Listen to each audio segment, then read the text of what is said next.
The popular modern scientific materialist atheist worldview propagated by NASA, the mainstream media, and the public education system is that you are here because nothingness, for no reason, exploded and created everything. Before time, space, matter, consciousness, intelligence, and life, there was nothing. Then the nothingness exploded. And instead of destroying things like every other explosion ever, this explosion created things, created everything. The nothingness explosion somehow created space, time, and all matter in the universe in an instant and for no reason at all. Then all of the creationary explosive debris flying outward at over 670 million miles per hour for 14 billion years culminated to create you. Yes, first some of the more gaseous nothing came together, forming suns and stars. Then solid pieces of the nothing came together, forming planets and moons. Then the nothing turned hydrogen and oxygen came together, forming water on the nothing planet Earth, out of which single-celled living organisms magically appeared, got to work dividing and multiplying into multi-celled conscious organisms, which multiplied and divided and mutated into various forms of sea life, which adapted and evolved and crawled onto land, replacing gills with lungs, lost tails, grew opposable thumbs, and started grasping at straws like this ridiculous nihilistic notion of Big Bang evolution.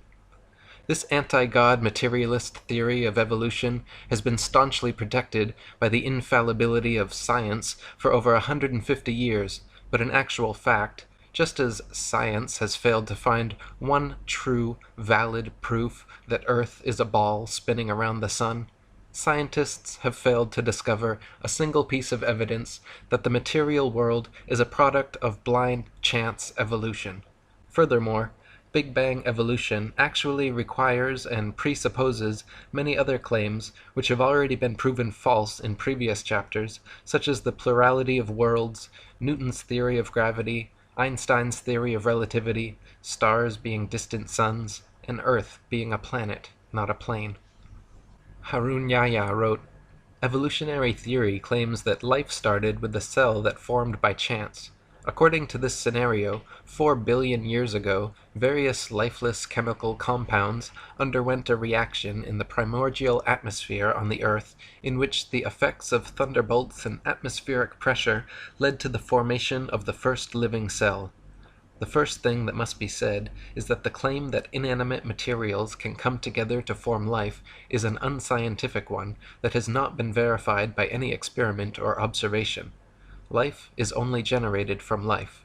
Each living cell is formed by the replication of another cell. No one in the world has ever succeeded in forming a living cell by bringing inanimate materials together, not even in the most advanced laboratories. The theory of evolution faces no greater crisis than on the point of explaining the emergence of life. The reason is that organic molecules are so complex that their formation cannot possibly be explained as being coincidental, and it is manifestly impossible for an organic cell to have been formed by chance. How could all the interconnected and compartmentalized components, the cell wall, the cell membrane, the mitochondria, proteins, DNA, RNA, ribosomes, lysosomes, cytoplasm, vacuoles, nucleus, and other cell parts magically come together and create conscious, intelligent life from unconscious, dead matter? Just making one average-sized protein molecule is already composed of 288 amino acids of 12 varying types, which can be combined to 10 to the 300th power different ways. Of all those possibilities, only one forms the desired protein molecule, and there are over 600 types of proteins combined in the smallest bacterias ever discovered. Astronomer Fred Hoyle compared the odds that all the multifaceted and multifunctional parts of a cell could coincidentally come together and create life analogous to a tornado sweeping through a junkyard and assembling a Boeing 747 from the materials therein. Hoyle wrote that if there were a basic principle of matter which somehow drove organic systems toward life, its existence should easily be demonstrable in the laboratory. One could, for instance, take a swimming bath to represent the primordial soup, Fill it with any chemicals of a non-biological nature you please, pump any gases over it or through it you please, and shine any kind of radiation on it that takes your fancy. Let the experiment proceed for a year, and see how many of those 2,000 enzymes, protein produced by living cells, have appeared in the bath. I will give the answer, and so save all the time and trouble and expense of actually doing the experiment. You will find nothing at all, except possibly for a tarry sludge composed of amino acids and other simple organic chemicals. Even if scientists placed all the chemical substances necessary for life in a tank, applied to them any processes of their choice, and waited for billions of years, not a single living cell could or would ever form. Astrobiologist Chandra Wickraman Singh wrote, "The likelihood of the spontaneous formation of life from inanimate matter is 1 to a number with 40,000 zeros after it. It is big enough to bury Darwin and the whole theory of evolution. The beginnings of life were not random. They must have been the product of purposeful intelligence. From my earliest training as a scientist, I was very strongly brainwashed to believe that science cannot be consistent with any kind of deliberate creation. That notion has had to be painfully shed. At the moment, I can't find any rational argument to knock down the view which argues for conversion to God. We used to have an open mind. Now we realize that the only logical answer to life is creation, and not accidental random shuffling." Harun Yahya wrote, "Scientific proofs from such branches of science as paleontology, microbiology, and anatomy reveal evolution to be a bankrupt theory. It has been stressed that evolution is incompatible with scientific discoveries, reason, and logic. Those who believe in the theory of evolution think that a few atoms and molecules thrown into a huge vat could produce thinking, reasoning professors, university students, scientists, artists, antelopes, lemon trees, and carnations. Moreover, the scientists and professors who believe in this nonsense are educated people. That is why it is quite justifiable to speak of the theory of evolution as the most potent spell in history. Never before has any other belief or idea so taken away people's powers of reason, refused to allow them to think intelligently and logically, and hidden the truth from them as if they had been blindfolded. Consciousness, life, the beautiful diversity, complexity, and interconnectedness of nature and the universe simply could not be the result of some random coincidental physical phenomenon. If the likelihood of life forming from inanimate matter is 1 to the 10 to the 40,000th power, then those are precisely the magnificent odds against which the universe could be unintelligently designed. Even the simple formation of DNA and RNA molecules are similarly beyond the reach of chance to come together, equivalent to 1 times 10 to the 600th power, or 10 with 600 zeros afterwards. Such a mathematical improbability actually so closely borders the impossible that the word improbable becomes misleading. Mathematicians who regularly work with these infinitesimally small numbers say anything beyond 10 to the 50th power should be considered, for all intents and purposes, impossible. Dr. Leslie Orgel, an associate of Francis Crick, the discoverer of DNA, wrote, "It is extremely improbable that proteins and nucleic acids, both of which are structurally complex, arose spontaneously in the same place at the same time. Yet it also seems impossible to have one without the other. And so, at first glance, one might have to conclude that life could never in fact have originated by chemical means." Or as Turkish evolutionist Professor Ali Demirsoy stated, "The probability of the coincidental formation of cytochrome C, just one of the essential proteins for life, is as unlikely as the possibility of a monkey writing the history of humanity on a typewriter without making any mistakes. Some metaphysical powers beyond our definition must have acted in its formation." Harun Yahya wrote, "Let us suppose that millions of years ago a cell was formed which had acquired everything necessary for life, and that it duly came to life. The theory of evolution again collapses at this point, for even if this cell had existed for a while, it would eventually have died, and after its death, nothing would have remained, and everything would have been reverted to where it had started. This is because the first living cell, lacking any genetic information, would not have been able to reproduce and start a new generation. life would have ended with its death.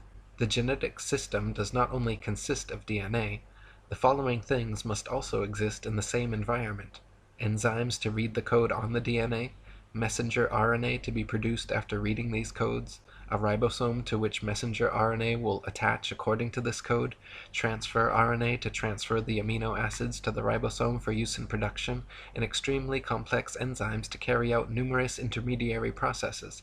Such an environment cannot exist anywhere apart from a totally isolated and completely controlled environment, such as the cell, where all the essential raw materials and energy resources exist. The Big Bang theory is easily proven false, as the nature of explosions is to destroy, to break things down into their constituent parts, increasing chaos and decreasing order. Explosions simply do not and cannot create things, causing disparate parts to combine into more ordered wholes, as the Big Bang theory contends. Similarly, the theory of evolution is proven false by entropy, the second law of thermodynamics. It is a fact that systems left to their own devices tend to become corrupted, disordered, and dispersed over time. All things, living or not, wear out, deteriorate, and decay. They do not spontaneously come together over time in incredibly implausible combinations, creating diverse, complex, and beautiful living forms. Thus, the theory of evolution is in direct opposition to the law of entropy. Evolution supposes things become more ordered, more structured, and more complex over time. But from rust to mold to rotting corpses, nature is everywhere at odds with such a notion. Furthermore, according to the Le Chatelier principle in chemistry, life could not have been formed in the sea as evolutionists allege anyway, since the peptide bond created by amino acid chains produces water molecules. It is not possible for such a reaction to take place in a hydrous environment. Harun Yahya wrote, "Organic matter can self-reproduce only if it exists as a fully developed cell with all its organelles in an appropriate environment where it can survive, exchange materials, and get energy from its surroundings. This means that the first cell on Earth was formed all of a sudden, together with its amazingly complex structure. What would you think if you went out hiking in the depth of a thick forest and ran across a brand new car among the trees? Would you imagine that various elements in the forest had come together by chance over millions of years and produced such a vehicle? All the parts in the car are made of products such as iron, copper, and rubber, the raw ingredients for which are all found on the earth. But would this fact lead you to think that these materials had synthesized by chance and then come together and manufactured such a car? There is no doubt that anyone with a sound mind would realize that the car was a product of an intelligent design, in other words, a factory, and wonder what it was doing there in the middle of the forest. The sudden emergence of a complex structure in a complete form, quite out of the blue, shows that this is the work of an intelligent agent. An extraordinarily complex system like the cell is no doubt created by a superior will and wisdom. In other words, it came into existence as a creation of God. Many facets of nature are far too complex, specialized, and perfect to have arisen simply due to blind chance changes over time. For example, the eye, with its various parts and mechanisms, all working together with the brain producing the sharpest, clearest 3D color images imaginable. Even the most advanced cameras and plasma screens ever produced by humans cannot provide an image as perfect in detail and clarity as our own eyes. Charles Darwin, the originator of the theory of evolution, himself admitted that the thought of the eye made him cold all over, as he knew what an impassable obstacle the eye presented for his theory. And it is the same with ears and audio equipment. For over a century, many thousands of researchers, scientists, and engineers have been working in factories across the world trying to produce sharper, clearer audio and video playing and recording devices, never coming close to the capabilities and perfection of the human ear and eye. Harun Yahya wrote, "Look at the book you read, your hands with which you hold it, then lift your head and look around you. Have you ever seen such a sharp and distinct image as this one at any other place? Even the most developed television screen produced by the greatest television producer in the world cannot provide such a sharp image for you. This is a three-dimensional, colored, and extremely sharp image. No one would say that a hi-fi or a camera came into being as a result of chance. So how can it be claimed that the technologies that exist in the human body, which are superior even to these, could have come into being as a result of a chain of coincidences called evolution? It is evident that the eye, the ear, and indeed all the parts of the human body are products of a very superior creation. Charles Darwin, in his Origin of Species, the veritable Bible of atheist materialists, stated that if my theory be true, numberless intermediate varieties, linking most closely all of the species of the same group together, must assuredly have existed. Consequently, evidence of their former existence could be found only amongst fossil remains. Darwin himself knew no such transitional forms had been discovered, and hoped that they would be found in the future. He even admitted in his Difficulties on Theory chapter that these missing intermediate forms were the biggest stumbling block for his theory. He called it the most obvious and gravest objection which can be urged against my theory. Harun Yahya wrote, "According to the theory of evolution, every living species has emerged from a predecessor. One species which existed previously turned into something else over time, and all species have come into being in this way. According to the theory, this transformation proceeds gradually over millions of years. If this were the case, then innumerable intermediary species should have lived during the immense period of time when these transformations were supposedly occurring. For instance, there should have lived in the past some half-fish, half-reptile creatures which had acquired some reptilian traits in addition to the fish traits which they already had. Or there should have existed some reptile bird creatures which had acquired some avian traits in addition to the reptilian traits they already possessed. Evolutionists refer to these imaginary creatures, which they believe to have lived in the past, as transitional forms. If such animals had really existed, there would have been millions, even billions of them. More importantly, the remains of these creatures should be present in the fossil record. The number of these transitional forms should have been even greater than that of present animal species, and their remains should be found all over the world." Darwin hoped that transitional forms of animal species gradually evolving into different species would eventually be discovered at some future time in the fossil record. To this day, however, no such transitional forms have ever been found anywhere in the world. Darwin's observations regarding natural selection and adaptation were certainly correct. So-called microevolution of various traits and characteristics within a species has been confirmed and widely exists. But macroevolution, the supposed transformation from one species into a completely different species, has never been observed, and no evidence of such evolution exists anywhere in the fossil record. Colin Patterson, senior paleontologist for the British Museum of Natural History and an ardent evolutionist, even he admits that Darwinists must concede natural selection has never been observed to actually cause anything to evolve. He said, "No one has ever produced a species by mechanism of natural selection. No one has ever got near it, and most of the current argument in neo-Darwinism is about this question." Harun Yahya wrote, "Even in the most scientific books about evolution, the stage of transition from water to land, one of the unexplainable points of evolution, is given in such simplicity that they do not prove to be believable even for children. According to evolution, life began in water, and the first developed animals on Earth were fish. According to the story, one day fish species developed the ability to climb out of the water and moved on land. The theory continues that fish which chose to live on land had feet instead of fins, and lungs instead of gills. In most of the books about evolution, nobody explains why the transition occurred. Even in the most scientific sources, writers suddenly jump to conclusions like, "and transition from water to land occurred," without providing a satisfactory answer regarding how the process worked. Yet, how did this transformation occur? It is obvious that a fish cannot survive out of water for more than 1 or 2 minutes. If we assume that a drought really existed, as claimed by evolutionists, and fish were for some reason drawn to lands, then what would happen to fish even if this process lasts for 10 millions of years? The answer is straight. Fish leaving the water would inevitably die in a few moments. Even if this process lasted for 10 million years, the answer would still be the same. All fish would die one by one.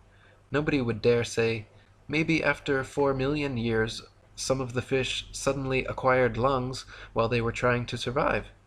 This would no doubt be an illogical assertion. However, that is exactly what evolutionists claim. The theory of evolution supposes that life somehow originated and evolved in the sea until somehow something that had theretofore lived only underwater grew lungs and feet and started living on land. Darwinists claim fish, creatures living only underwater, turned into amphibians, creatures living on both land and water, and then amphibians evolved into reptiles, creatures living only on land. Then they propose some reptiles evolved wings and became birds, while other reptiles evolved and became mammals. None of these transitional forms have ever been found, however, nor could they realistically exist either. For example, amphibian eggs develop only in water, whereas amniotic eggs develop only on land, so some sort of gradual step-by-step evolution scenario is impossible, since without perfect, complete eggs, a species cannot survive. Reptiles, allegedly evolving into mammals, is another example of evolutionist wishful thinking. Reptiles are cold-blooded, lay eggs, do not suckle their young, have one middle ear bone, 3 mandible bones, and bodies covered in scales, whereas mammals are warm-blooded, have live births, suckle their young, have 3 middle ear bones, 1 mandible, and are covered in fur or hair. Far too many distinct differences for gradual evolution. Reptiles evolving wings is another sheer impossibility, as the structure of land-dwelling reptiles and air-dwelling birds are far too different. Engin Qurer, a Turkish evolutionist, admits the problem wings present to Darwin's theory. The common trait of the eyes and the wings is that they can only function if they are fully developed. In other words, a halfway developed eye cannot see. A bird with half-formed wings cannot fly. How these organs came into being has remained one of the mysteries of nature that needs to be enlightened. Harun Yahya wrote, "Although it is cloaked in the guise of science, the theory of evolution is nothing but a deceit defended only for the benefit of materialistic philosophy, a deceit based not on science but on brainwashing propaganda and fraud. The theory of evolution is a theory that fails from the very first step. The reason is that evolutionists are unable to explain even the formation of a single protein. Neither the laws of probability nor the laws of physics and chemistry offer any chance for the fortuitous formation of life. Does it sound logical or reasonable, when not even a single chance-formed protein can exist, that millions of such proteins combined in order to produce the cell of a living thing, and that billions of cells manage to form and then come together by chance to produce living things, and that from them generated fish, and that those that passed to land turned into reptiles, birds, and that this is how all the millions of different species on Earth were formed? They have never found a single transitional form, such as a half-fish, half-reptile, or half-reptile, half-bird, nor have they been able to prove that a protein, or even a single amino acid molecule composing a protein, could have formed under what they call primordial Earth conditions. Not even in their elaborately equipped laboratories have they succeeded in doing that. Darwin's theory is a concept that concerns not only biology, chemistry, astronomy, and metaphysics, but actually formed the basis for a new political outlook as well. Within a very short time, this new progressive political attitude was redefined as social Darwinism, and as many historians have suggested, social Darwinism became the ideological basis of fascism, communism, and eugenics. Darwin's idea of natural selection and survival of the fittest were central to the insane ideologies of many of the 20th century's worst mass murderers, including Mao, Stalin, Lenin, Trotsky, Marx, and Pol Pot. Charles Darwin himself was a blatant racist who elucidated in his book The Descent of Man how blacks and aborigines, due to their inferiority to Caucasians, would be done away with by the civilized races in time. Freemasonic records state that Charles Darwin's grandfather, Erasmus Darwin, was a philosopher, scientist, and physician who advanced ideas on evolution back in the 18th century. Before coming to Derby in 1788, Dr. Darwin had been made a Mason in the famous time-immemorial lodge of Canongate Kilwinning No. 2 of Scotland. He also maintained close connections to the Jacobin Masons in France and Adam Weishaupt's Illuminati. Sir Francis Darwin and Reginald Darwin, 2 of his sons, were also made Masons in Tyrian Lodge No. 253 at Derby. Charles Darwin does not appear on the rolls of the lodge, but it is most likely that he, like his grandfather, his sons, and his bulldog, T.H. Huxley, was a Mason. Charles wrote that he used to listen to his grandfather's ideas of evolution and was greatly influenced by them. Erasmus was the first man to put forward the notion of evolution in England. He was known as a respected person, but he had a very dark private life, and at least 2 illegitimate children. Charles himself would go on to marry his first cousin and have 3 children die due to complications from inbreeding. Harun Yahya wrote, Masons, thinking that Darwinism could serve their goals, played a great role in its dissemination among the masses. As soon as Darwin's theory was published, a group of volunteer propagandists formed around it, the most famous of whom was Thomas Huxley, who was called Darwin's bulldog. Huxley, whose ardent advocacy of Darwinism was the single factor most responsible for its rapid acceptance, brought the world's attention to the theory of evolution in the debate at the Oxford University Museum, in which he entered into on June 30th, 1860, with the Bishop of Oxford, Samuel Wilberforce. Huxley's great dedication to spreading the idea of evolution, together with his establishment connections, is brought into further light according to the following fact. Huxley was a member of the Royal Society, one of England's most prestigious scientific institutions, and, like nearly all the other members of this institution, was a senior Mason. Other members of the Royal Society lent Darwin significant support. In short, Darwin wasn't acting alone.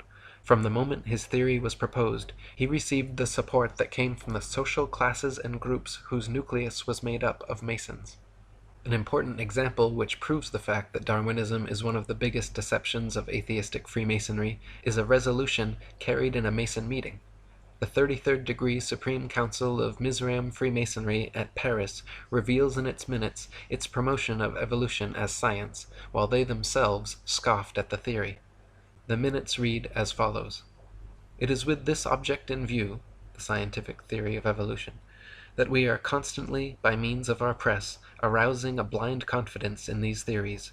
The intellectuals will puff themselves up with their knowledge, and without any logical verification of them, will put into effect all the information available from science, which our agentur specialists have cunningly pieced together for the purpose of educating their minds in the direction we want.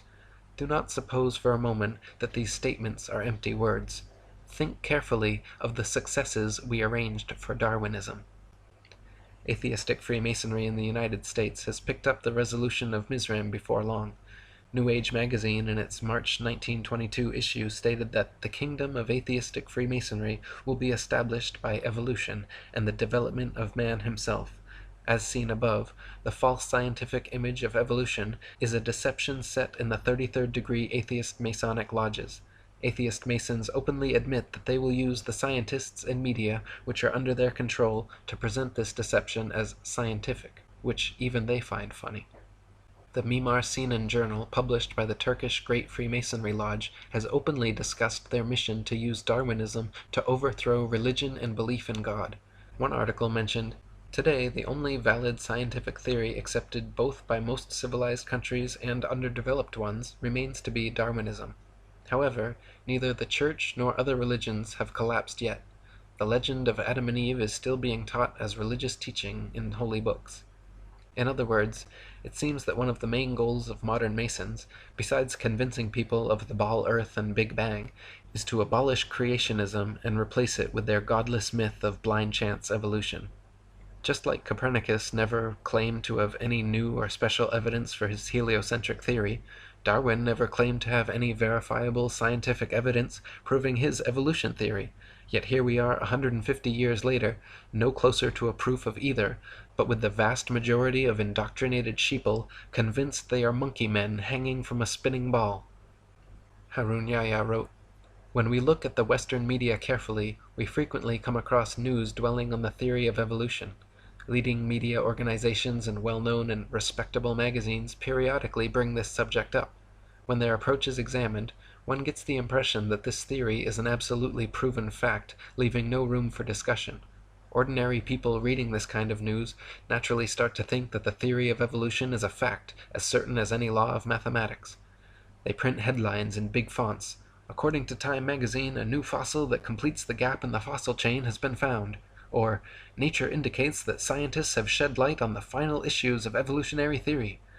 The finding of the last missing link of the evolution chain means nothing because there is not a single thing proven about evolution. In short, both the media and academic circles, which are at the disposal of anti-religionist power centers, maintain an entirely evolutionist view, and they impose this on society.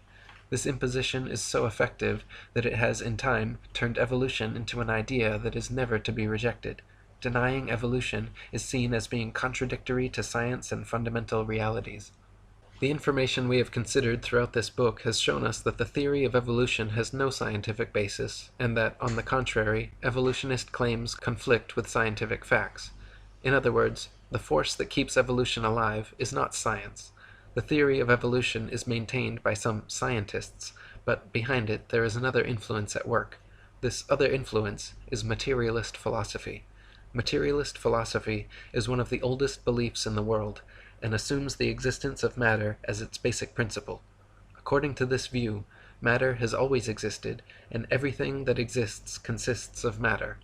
This makes belief in a creator impossible, of course, because if matter has always existed, and if everything consists of matter, then there can be no supermaterial creator who created it. The fact of the matter is, evolution is, was, and always has been a foregone conclusion by people looking for any answer other than God. When you metaphysically exclude the existence of an intelligent, creative consciousness behind the creation of the material world, the only answer left is random happenstance. Everything must be the result of coincidence, chance, and circumstance once you have excluded the possibility of a supreme intelligent creator. But no matter how diligently it is denied, the truth remains. You simply are not some cosmic accident, not the result of random happenstance, chance, or coincidence. Your eyes, your ears, your feelings, your life and consciousness are all the result of the most supremely intelligent design. My previous book, Spiritual Science, is a 284-page refutation of materialist science and philosophy, which proves far beyond any reasonable doubt that atheistic materialism is an invalid, untenable, destructive philosophy, and that consciousness and intelligence existed before and beyond all space, time, and matter. Malcolm Muggeridge, an atheist philosopher and supporter of evolution for 60 years, finally admitted before his death that I myself am convinced that the theory of evolution, especially the extent to which it's been applied, will be one of the great jokes in the history books in the future. Posterity will marvel that so very flimsy and dubious an hypothesis could be accepted with the incredible credulity that it has. Harun Yahya wrote, according to these professors, a number of simple chemical substances first came together and formed a protein, which is no more possible than a randomly scattered collection of letters coming together to form a poem. Then, other coincidences led to the emergence of other proteins. These then also combined by chance in an organized manner, not just proteins, but DNA, RNA, enzymes, hormones, and cell organelles, all of which are very complex structures within the cell, coincidentally happened to emerge and come together. As a result of these billions of coincidences, the first cell came into being. If you put a carved stone or wooden idol in front of these people and told them, look, this idol created this room and everything in it, they would say that was utterly stupid and refuse to believe it. Yet, despite that, they declare the nonsense that the unconscious process known as chance gradually brought this world and all the billions of wonderful living things in it into being, to be the greatest scientific explanation. In short, these people regard chance as a god and claim that it is intelligent, conscious, and powerful enough to create living things and all the sensitive balances in the universe. One of the first frauds in the history of Darwinism, known as Recapitulation Theory and heralded as undeniable proof of evolution, was an idea proposed and propagated by a racist eugenicist professor named Ernest Tako in the late 19th century. A contemporary and friend of Charles Darwin, and Thomas Bulldog Huxley, Haeckel postulated that human and other animal embryos experience a miniature form of the entire evolutionary impulse during their development in the womb, displaying first characteristics of fish, then reptile, and lastly mammalian or human. It has long been eliminated from scientific literature, but many people and popular sources still unknowingly quote and believe in Haeckel's fraudulent work. Several popular magazines and school textbooks, as recently as the 1990s, over a century after being exposed, were still publishing Haeckel's hoaxed pictures and recapitulation theory as science fact. Harun Yahya wrote, "It has since been proven that this theory is completely bogus.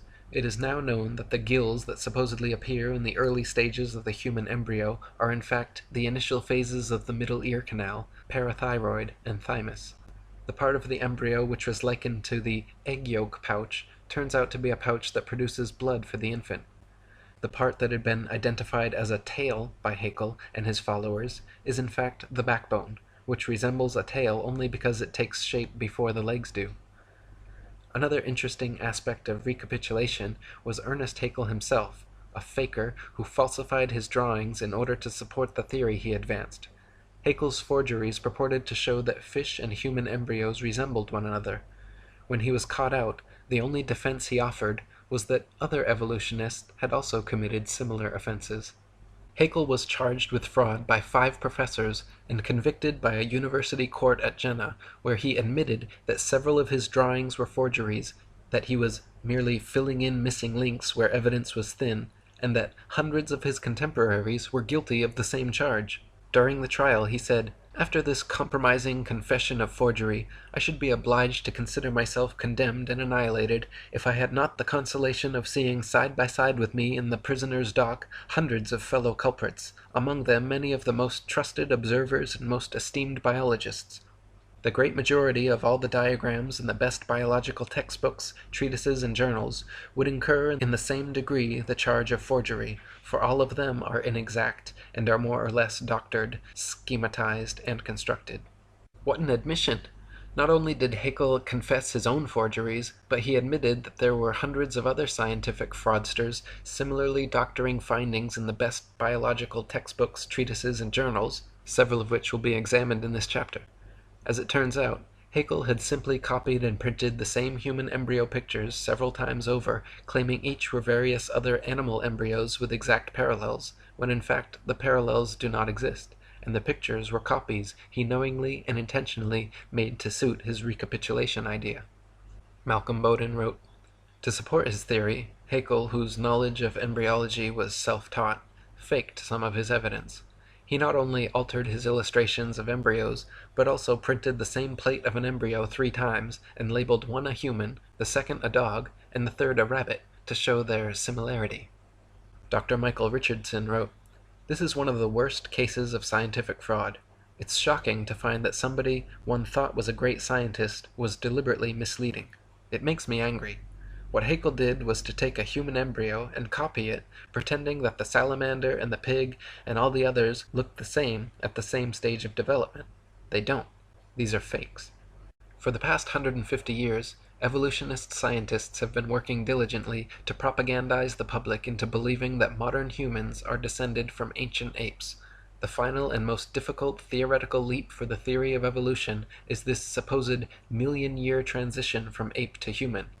The utter impossibility of evolving abilities like bipedality, erect spinal columns, and complex linguistic skills has been debated since the theory was first presented, but such obstacles will never stop die-hard evolutionists set on discovering, or inventing, a believable monkey-man transitional species. The first of these convenient evolutionary discoveries was the Neanderthal Man, found in the Neander Valley of Germany in 1856. Just in time for the release of Darwin's Origin of Species. To this day, reconstructed drawings of hairy ape-like Neanderthal men are depicted in scholarly journals and school textbooks, and claim to be a missing evolutionary link. The fact is, however, that all so-called Neanderthal remains have never been shown to be any more different from modern humans than an Asian from a Caucasian, or an Inuit from an Aborigine. Also, the skull size shows its brain was actually 13% larger than the average brain of modern man, making it impossible to be an intermediary between man and ape. Even Time magazine in 1971 proclaimed the primitiveness of Neanderthal to be unwarranted, that he could walk the street today unrecognized. One writer even commenting that historians of the future may declare all of us insane for not detecting and refuting this incredible blunder with adequate determination. One of the main proponents pushing Neanderthal Man as an authentic species nowadays is Rainer Prosch, a German professor who dated the fossils at 36,000 years old, allowing them to fit perfectly in the evolutionist timeline. In 2005, however, Prosch was forced to retire in disgrace by a panel of Frankfurt University heads who determined he had fabricated data and plagiarized the work of his colleagues over the past 30 years. The once renowned carbon dating expert has presently been completely ostracized from the scientific community. It has since been determined that all Neanderthal skeletal remains are no more than a few thousand years old, some only a few hundred. They have also found modern human DNA in the bones, that their brain capacity was 13% larger than the modern average, their height 5'9", comparable to our average, and they had advanced tools, buried their dead, and enjoyed art. University of Berlin professor Rudolf Virchow, Ernest Tako's former professor and the father of modern pathology, back in 1872 concluded the original Neanderthal remains were simply that of an unfortunate Homo sapiens who had suffered childhood rickets, adult arthritis, and was victim to several damaging blows to the head. Eric Trinkaus, a paleoanthropologist from New Mexico University, concluded his examination stating, "Detailed comparisons of Neanderthal skeletal remains with those of modern human have shown that there is nothing in Neanderthal anatomy that conclusively indicates locomotor, manipulative, intellectual, or linguistic abilities inferior to those of modern humans." In 1891, the next ape-man discovery was found in Java, Indonesia, by Eugene Dubois, who coincidentally happened to be a student and apprentice of evolutionist hoaxer Ernest Tako. Dubois found a skull cap, a leg bone, a jaw fragment, and 3 teeth, from which he reconstructed the ape-like Java Man.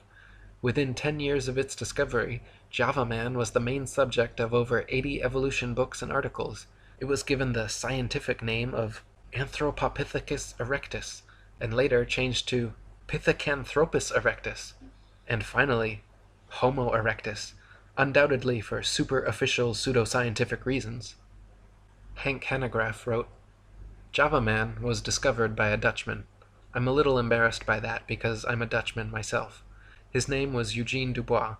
The bones were found in 1891 on an Indonesian island of Java in Southeast Asia along the banks of the Solo River. And there was an interesting assortment. He found a leg bone, a skull cap, a jaw fragment, and 3 teeth. And that's what he concocted Java Man from. Interestingly, some of the teeth were old and some young. The bones belonged to ape, female and male. It was an interesting conglomeration, and the reason that people didn't catch on to it is because the find of Dubois was kept from scholars for about 30 years. He also withheld the discovery of modern human remains, which were found in the same stratum as Java Man. Of course, that would have ruined his claims that Java Man was the ancestor of modern-day humans. Finally, enough pressure was placed on him that the actual bones were allowed to be examined and the discrepancies were found, and eventually enlightened America, as well as the world, found out that this was a hoax. Unfortunately, hoaxes die hard.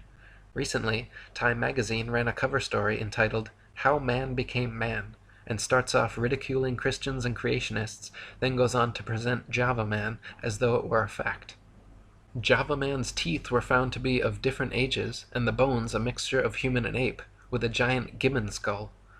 Rudolf Virchow, Haeckel's own professor and the foremost pathology expert of his time, stated, "In my opinion, this creature was an animal, a giant gibbon in fact, and the thigh bone has not the slightest connection with the skull."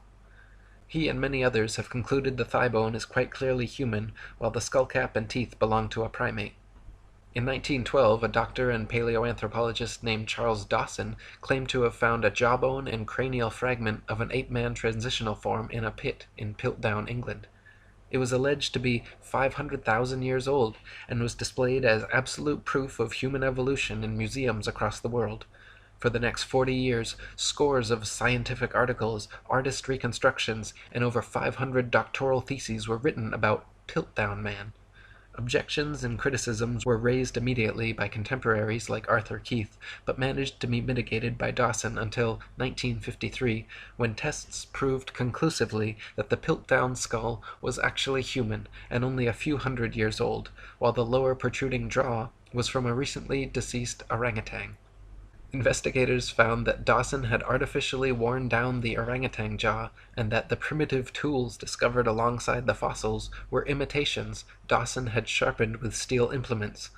Dawson also filled the molar surfaces of the teeth to more resemble those of man, and stained all the fossils with potassium dichromate to give them an antiquated appearance. The stains quickly disappeared when dipped in acid, however. Wilfrid LeGras-Clark, a member of Joseph Weiner's team who uncovered the forgery, stated that the evidences of artificial abrasion immediately sprang to the eye. Indeed, so obvious did they seem, that it may well be asked, how was it that they had escaped notice before? Within days, Piltdown Man was removed from the British Museum, where it had been on display for 4 decades. Since conclusively being proven a hoax in 1953, many of Dawson's other paleontological finds have also proven to be fakes or planted. In 2003, Dr. Miles Russell of Bournemouth University published the results of an investigation into Dawson's antiquarian collection, concluding that at least 38 specimens were clear fakes, noting that Dawson's entire academic career appears to have been built upon deceit, sleight of hand, fraud, and deception, the ultimate gain being international recognition. The next fraudulent attempt at creating and propagating a supposed ape-man transitional form was carried out in 1922 by Henry Fairfield Osborn, co-founder of the American Eugenics Society, president of the White Supremacist Pioneer Fund, and director of the American Museum of Natural History. Osborn declared that he had been sent an anomalous tooth found in Snakebrook, Nebraska, which had characteristics of both ape and man. He determined that it came from the Pliocene period of ancient history, and affectionately labeled the tooth's owner Nebraska Man. Harun Yahya wrote, Nebraska Man was immediately given a scientific name, Hesperopithecus haroldkukei. Many authorities gave Osborn their support. Based on this single tooth, reconstructions of the Nebraska Man's head and body were drawn. Moreover, Nebraska Man was even pictured along with his wife and children as a whole family in a natural setting. Once Nebraska Man made the media rounds of popular publications, and the pliable public was sufficiently propagandized, the story disappeared until 1928, when William Bryan and William Gregory had the opportunity to independently examine the tooth. Their investigations both conclusively found that the tooth did not belong to a man or ape, but was actually from an extinct species of wild American pig called Presthenops. After William Gregory published his article, Hesperopithecus, apparently not ape nor a man, in Science magazine, all drawings and models of Nebraska Man and his family were quickly removed from evolutionist publications. Henry Osborn himself was forced to concede that Nebraska Man, Hesperopithecus haroldkukei, the supposed example of the Pliocene Pithecanthropus erectus, and his whole imaginary family were completely fictional fabrications. He never admitted to intentional fraud, and why would he? But as an ardent evolutionist, eugenicist, and white supremacist, a level of confirmation bias was likely. Osborn was even such a sadistic racist that he was quoted during a national debate unabashedly saying of World War I Army intelligence tests that, "I believe those tests were worth what the war cost, even in human life. We have learned once and for all that the Negro is not like us." Harun Yahya wrote, after Darwinism advanced the claim with his book The Descent of Man that man evolved from ape-like living beings, he started to seek fossils to support this contention. However, some evolutionists believed that half-man, half-ape creatures were to be found not only in the fossil record, but also alive in various parts of the world. In the early 20th century, these pursuits for living transitional links led to unfortunate incidents, one of the cruelest of which is the story of a pygmy by the name of Odabenga. Odabenga was captured in 1904 by an evolutionist researcher in the Congo. In his own tongue, his name meant friend. He had a wife and 2 children. Chained and caged like an animal, he was taken to the USA, where evolutionist scientists displayed him to the public in the St. Louis World Fair along with other ape species and introduced him as the closest transitional link to man. 2 years later, they took him to the Bronx Zoo in New York, and there they exhibited him under the denomination of Ancient Ancestors of Man, along with a few chimpanzee, a gorilla named Dina, and an orangutan called Duhong. Dr. William Hornaday, the zoo's evolutionist director, gave long speeches on how proud he was to have this exceptional transitional form in his zoo, and treated caged Otabenga as if he were an ordinary animal. Unable to bear the treatment he was subjected to, Otabenga eventually committed suicide. Piltdown Man, Nebraska Man, Otabenga. These scandals demonstrate that evolutionist scientists do not hesitate to employ any kind of unscientific method to prove their theories. In 1927, Davidson Black declared he had discovered 5 crushed skulls and several teeth near Beijing belonging to an ancient ape-man species now widely known as Peking Man, or Peking Man. Somewhere between 1941 and 1945, all the original bones were mysteriously lost, however, leaving only a few plaster casts left to examine. At the same site where this supposed missing link was found, there were also found the remains of 10 fully human skeletons who quarried nearby limestone, built fires, and left behind a variety of tools. Many scientists now believe the tools were used on Peking Man rather than by them. The back of the skulls were all bashed in, and in that part of the world, monkey brains are a delicacy, so it is likely that Peking Man were actually Peking apes, and they were man's meal, not man's ancient ancestor. In 1974, Donald Johanson discovered Lucy, a 3-foot-tall, supposedly 3 million-year-old Australopithecine in Ethiopia. Widely publicized as our oldest direct human ancestor, Lucy made the usual rounds of scientific magazine journals and school textbooks. Don Johanson modestly claimed that Lucy was the most important find made by anyone in the history of the entire human race, and the media heralded him a hero. He was promoted from assistant professor to receiving his own Institute for Human Biology at Berkeley. During all this time, he never allowed scientists to examine Lucy's bones until 1982, 8 years later.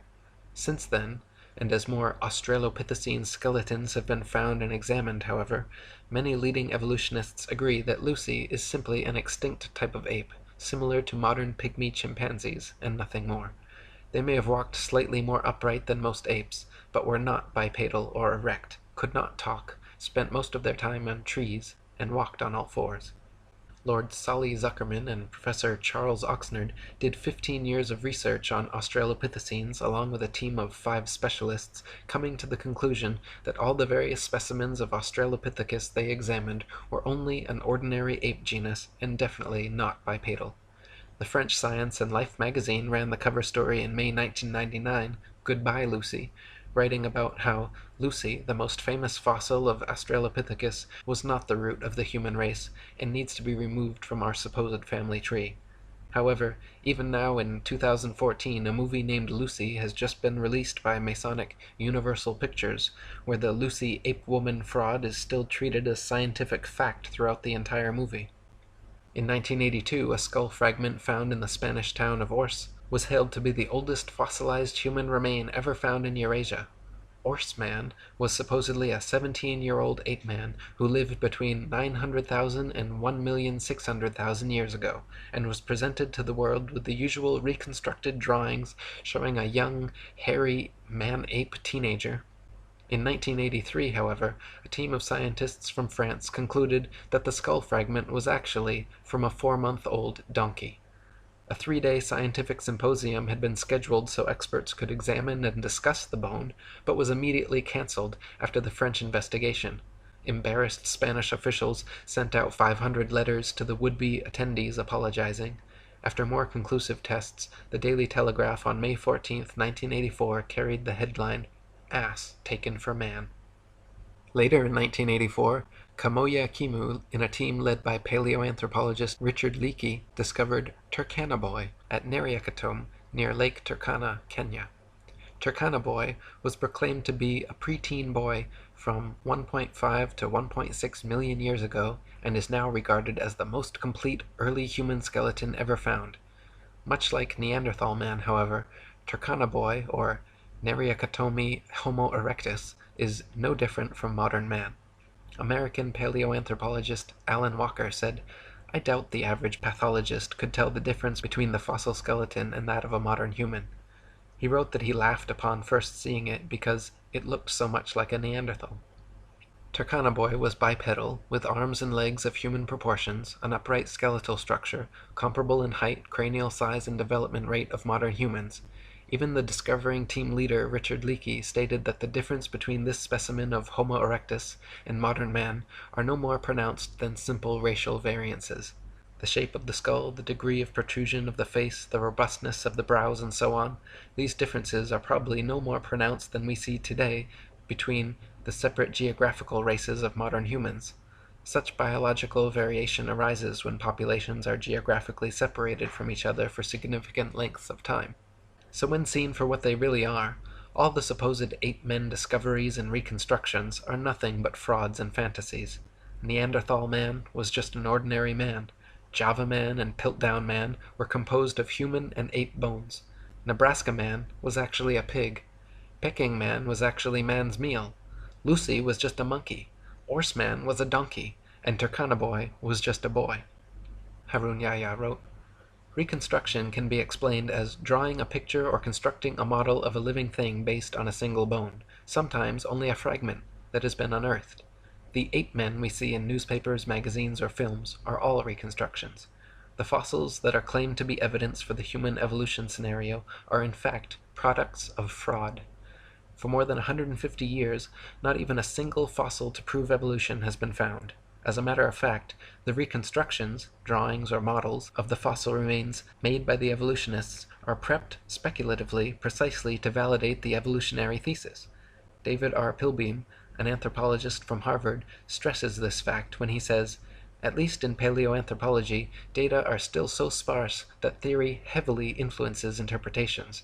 Theories have, in the past, clearly reflected our current ideologies instead of the actual data. Since people are highly affected by visual information, these reconstructions best serve the purpose of evolutionists, which is to convince people that these reconstructed creatures really existed in the past." All the many models, drawings, cartoons, mannequins, and movies made involving various ape-men are complete fiction and fabrication, because no one can actually accurately determine the outward appearance of an animal based solely on bone structure. Soft tissue, which vanishes quickly after death and is responsible for the look of one's eyes, ears, nose, lips, hair, eyebrows, skin, etc., totally depends on the imagination of the person reconstructing them.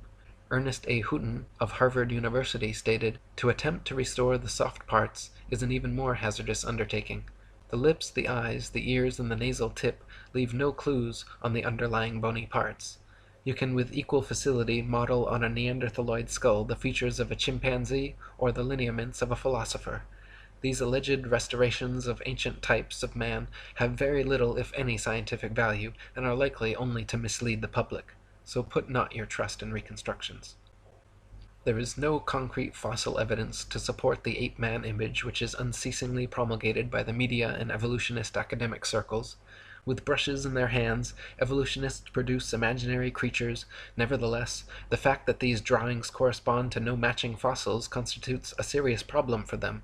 One of the interesting methods they employ to overcome this problem is to produce the fossils they cannot find. Piltdown Man, which may be the biggest scandal in the history of science, is a typical example of this method. The current evolutionist ape-to-human transitional theory goes Australopithecus, Homo habilis, Homo erectus, Homo sapiens. Australopithecus, which means southern ape, has been proven to be nothing but an extinct ape which closely resembles many modern chimpanzees in height, arm and leg length, skull shape, teeth, mandibular structure, and many other details. Homo habilis, a hypothetical classification created in the 1960s by Turkana Boy team leader Richard Leakey, was what evolutionists deemed necessary to exist between Australopithecus and Homo erectus because the jump was far too drastic. There needed to be a species of ape-man with a larger cranial capacity that could walk upright and use tools. Serendipitously for his career, fossils unearthed in the late 1980s were deemed Homo habilis, and Leakey was regarded a scientific genius. That is, until his contemporaries Bernard Wood and C. Loring Brace determined the Homo habilis arms were too long, legs were too short, and skeletal structure too ape-like to be anything but an ape. Their fingers and toes were that of tree climbers, and their jaws and cranial capacities were comparable to modern apes. American anthropologist Holly Smith in 1994 concluded Homo habilis was not homo, or human at all, but simply an ape, just like Australopithecus. She stated that restricting analysis of fossils to specimens satisfying these criteria, patterns of dental development of Australopithecines and Homo habilis remain classified with African apes. Those of Homo erectus and Neanderthals are classified with humans. So Australopithecus and Homo habilis, the first two classifications, are both actually fully ape, while Homo erectus and Homo sapiens, the second two classifications, are in fact fully human and comparable to modern man, with variances no greater than the natural variances of race and genetics. So even after 150 years of discoveries, evolutionists are no closer to finding a true transitional species existing between ape and man, and no closer to proving their theory. Nor can they answer how apes could develop bipedality, human arm and leg length ratios, erect spinal columns, and complex linguistic skills. If humans evolved from apes, why do apes still exist? Why don't any of these supposed transitional forms still exist now, and where are true examples in the fossil record? See, they've got these links in the supposed evolutionary chain that they don't have fake answers for, so they've had to come up with them along the way. And so, they say that the Big Bang happened and everything came from nothing for no reason due to gravity, their God. And then all of this explosion, which, unlike most explosions which destroy things, this explosion created things. It created everything somehow out of nothing. So it's a creationary explosion. And then all this debris, which came out of nowhere and nothing. And now, what is this debris? What is it? It's the lighter elements, I guess. Hydrogen, helium. Okay, whatever. And then somehow they become greater elements and bigger, heavier elements. And they start spinning around and they become these planetoids, lifeless. Oh, but then somehow water forms, the elements come together, and somehow with an intricate, meandering of these elements, consciousness and life and intelligence somehow comes into play. Oh, and now there's living organisms, and then somehow they reproduce. Oh, there was two of them, and they had sex somehow. They just simultaneously manifested, I guess, and now sexual reproduction started happening, and then the species started changing. And they had two males that reproduce. How is that? Right. How is there two of anything? How is there one of anything? They can't explain that, but they just skip over that in one sentence in your textbook and hope that you don't ask questions. Oh, and okay, so then it's multicellular organisms, and then it's a fish, say, in the water somehow. Okay, now we're up to fish now. And then the fish somehow crawl up onto land, and they don't die like every fish you've ever seen that jumps out of the water. Somehow it lives. It transitions its gills into lungs. It mates. Somehow the offspring live, and then the offspring have magically mutated into air-breathing fish-like amphibians now. And then the amphibians turn into reptiles, and then we got to get them flying. Okay, that's where the dinosaurs start coming in. We got a flying pterodon, pterodactyl, terrorist. We like that word, terra. Terra means earth, the earth that we lie about. So it's a flying dinosaur. And then they got dinosaurs that supposedly had feathers that they're trying to convince you of. Feathers that fossilized 65 million years ago. And now we have proof that dinosaurs were the evolutionary link to feathered birds. Again, these have been exposed as hoaxes if you look into them. I won't get into it here. But then suddenly a meteorite comes. And what does the meteorite do besides reinforcing their bullshit spinning ball infinite universe? It does away with all of these supposed dinosaurs that existed. And cockroaches and frogs and other lizards and all the other stuff that's still alive today, those were able to survive the meteor. But somehow all those big, giant, ridiculous lizards that would topple under their own weight and whose bones couldn't possibly support their massive structures, those all went away. Except for some bones which paleontologists find, not normal people, not everyday people tripping over them for thousands and thousands of years, but just interested parties for the past 150 years, the first dinosaur bone discovered shortly after the idea of evolution was introduced. So it's just a convenient, these supposed transitional forms, dinosaurs, the ape man, human man, all this stuff. This is just what they need to make their evolution idea seem plausible. And they fabricate the supposed evidence for you to make you believe in it. But when you look into the actual physical evidence that exists for these supposed transitional forms, or the history of the adaptation of species, has there ever been a species that turns into another species? Macroevolution? No. It's never happened. They have no proof of it. Microevolution, minor adaptations within species? Sure. But this is what they're trying to turn into macroevolution of everything that exists evolving from everything else that did exist, evolving from nothing and a big bang. So they get you to believe that the amazing connectivity, beauty, diversity of nature and the natural world, the intelligence, everything around you somehow came from nothing for no reason and out of an explosion that created it, and then it just evolved for no reason to have consciousness, life, and intelligence and have all this order and beauty and diversity that we have just by coincidence. It's random. Yep, it just happened. So what does this do? It's a nihilistic, atheistic cosmology that makes you a speck of dust. It makes God irrelevant. It makes him impossible. It makes you a purposeless, meaningless accident of an explosion that just happened to be now. So how would you live? How would you live your life when you believe that kind of cosmology? Well, it's all about me. Nothing really matters, so I might as well just have a good time, do what I want with my life, consume, which is exactly the way society is set up, and the way that the people who control society and who have fed you this myth for centuries anyway, that's what they want. And that's why you behave this way and think this way. And that's why you scoff at people that know that they were intelligently designed by an intelligent designer. That's why you scoff at people that know that we're on a flat, motionless Earth. And you laugh your hearty spinning ball Earth or laugh where you think that you know something because you've seen CGI pictures